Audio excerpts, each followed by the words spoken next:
সকলে কেমন আছো বন্ধুরা? আশা করছি সকলে নিশ্চয়ই খুব ভালো আছো। চলে আসছি নতুন আরেকটা ভিডিও নিয়ে। আমার এই চ্যানেলে প্রতিটা দিন নতুন ধরনের শিক্ষণীয় ভিডিও প্রতিদিন দেওয়া হয়।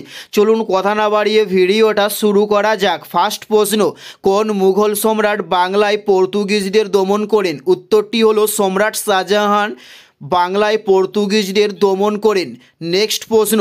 নেক্সট প্রশ্ন হলো, ভারতের কোন রাজ্যকে চিনির ভাণ্ডার বলা হয়?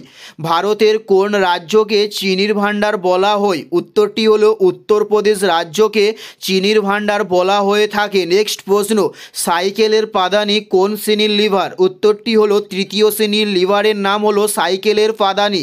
উত্তরটি হলো তৃতীয় শ্রেণীর লিভার। নেক্সট প্রশ্ন, দ্বিতীয় ভারত পাক যুদ্ধ কত সালে সংগঠিত হয়? উত্তরটি হলো 1965 সালে দ্বিতীয় ভারত পাক যুদ্ধ সংগঠিত হয়।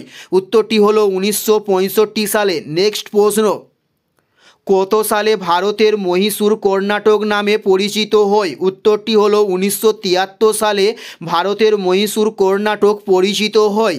নেক্সট প্রশ্ন, ইবন বতুতা কোন শাসকের রাজত্বকালে ভারতে আসে? উত্তরটি হলো মোহাম্মদ বিন তুগলক এর আমলে ভারতে আসে ইবন বতুতা। উত্তরটি হলো মোহাম্মদ বিন তুগলক। নেক্সট প্রশ্ন, শ্রীলঙ্কার সর্বোচ্চ পর্বতশৃঙ্গের নাম কি? উত্তরটি হলো পিদুর তালালাগা। শ্রীলঙ্কার সর্বোচ্চ পর্বতশৃঙ্গের নাম, উত্তরটি হলো পিদুর তালালাগা। নেক্সট প্রশ্ন হলো, কোন ভারতীয় রাজ্য আকবর জয় করতে পারেনি?